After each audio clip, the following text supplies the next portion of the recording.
안녕하세요. 옥수수 치과 원장 이승호라고 합니다. 오늘은 치아 발치 후에 주의사항에 대해서 몇 가지 말씀드리겠습니다. 발치를 하고 나면 피가 나겠죠, 그죠? 우리가 이를 뺐으면 잇몸에 구멍이 나 있고, 그리고 뼈에 구멍이 있을 겁니다. 왜? 치아가 있던 자리가 치아가 빠졌으니까요. 자, 거기에서 자연스럽게 피가 고여서 스며 나오게 됩니다.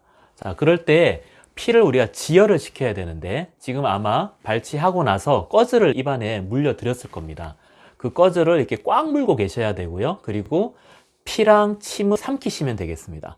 지금 입안에 있는 것은 우리 환자분의 침과 그리고 환자분 몸에서 나온 그 피만 있는 거기 때문에 그걸 이제 삼키셔도 됩니다.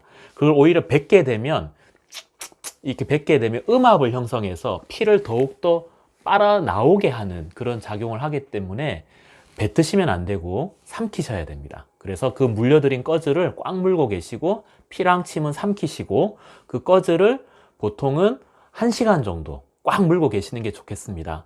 그래서 1시간 정도 물고 계신 다음에 그 꺼즈를 뱉어내시고, 그 다음에 약을 바로 드시면 좋습니다. 마취가 풀리기 전에 약을 미리 드시면 마취가 풀리더라도 좀 덜 아프겠죠? 마취 다 풀린 다음에 약 드시면 통증이 이미 생긴 다음에 이렇게 먹는 거니까 늦고요.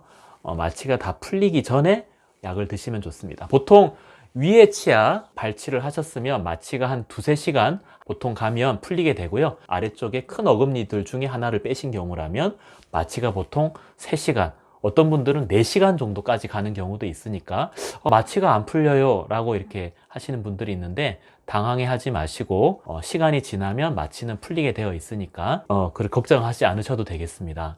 그리고 발치한 곳에는 감염의 우려가 있으니까 손을 갖다 대본다든지 혀를 자꾸 그곳에다 갖다 대본다든지 그렇게 접촉을 피하시는 게 좋고요.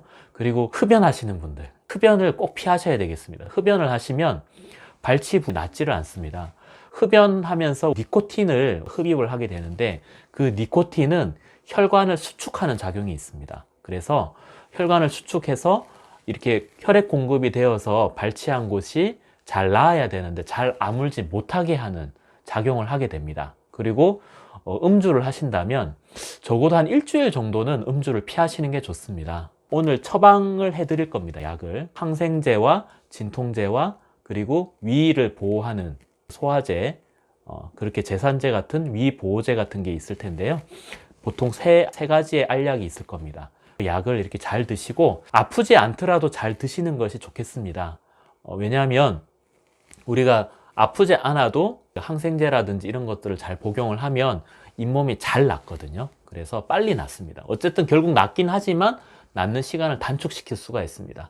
근데 어떤 분들은 좀 나이 드신 어른들 같은 경우에는 기존에 먹고 계신 약이 너무 많은 경우에는 그렇게 하루 이틀 먹고는 안 아프면 발치한 약은 생략하셔도 되겠습니다. 왜냐하면 기존에 먹고 있는 약도 너무 많으신데 또 약 드시면 오히려 부담은 되실 수 있으니까요. 그렇게 하시면 되겠고, 특별히 아스피린이라든지 와파린과 같은 우리 혈액순환 촉진을 하는 그런 약을 평상시에 복용하고 계신 분들 같은 경우에는 순간적으로 피가 멎었지만 몇 시간 뒤에 혹은 하루 뒤에 혹은 이틀 뒤에 피가 갑자기 발치한 부위에서 나는 경우가 있습니다.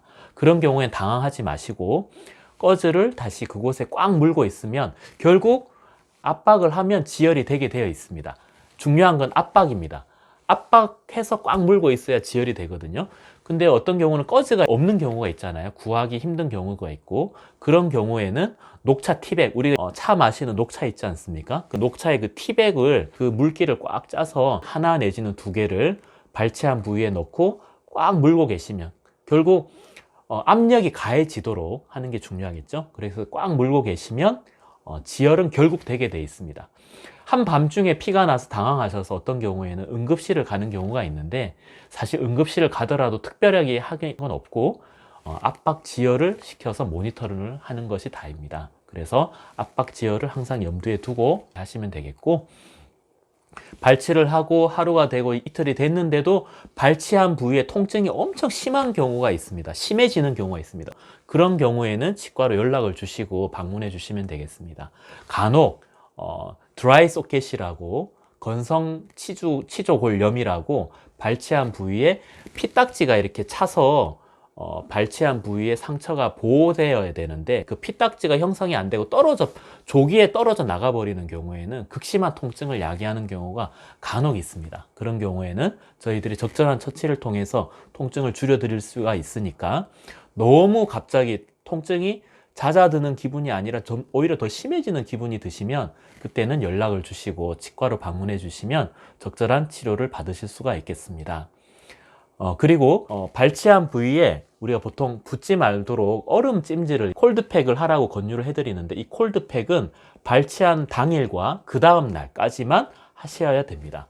그 다음 그러니까 48시간이 지난 이후에 하게 되는 콜드팩은 오히려 상처를 잘 낫게 한다든지 붓기를 빠지게 하는 역할을 방해하는 것이기 때문에 발치한 당일과 발치한 그 다음 날까지만 붓지 않도록 붓기를 감소시킬 목적으로 얼음 팩을 발치한 부위에 대고 계시면 도움이 되겠습니다.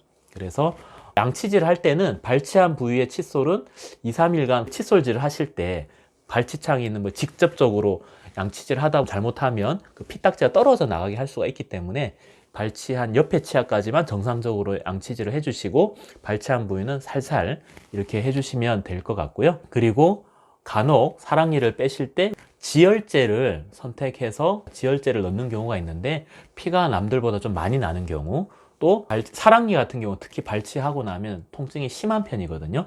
위의 사랑니보다는 아래쪽 사랑니가 통증이 심한 편입니다. 그런 경우에 있어서는 아래쪽에 지혈제를 넣는 경우가 있는데 그 지혈제를 통해서 지혈제를 넣는 경우보다 통증을 좀 감소시킬 수가 있고 붓기도 상대적으로 감소시킬 수가 있고 지혈제가 들어있어서 피가 멎는데 도움이 됩니다. 그래서 적절한 경우에 그런 지혈제를 사용해서 발치의 어떤 상처 부위를 저희들이 케어를 해드리고 있습니다. 이렇게 오늘 발치 후 주의사항을 여러분들에게 설명해 드렸는데요.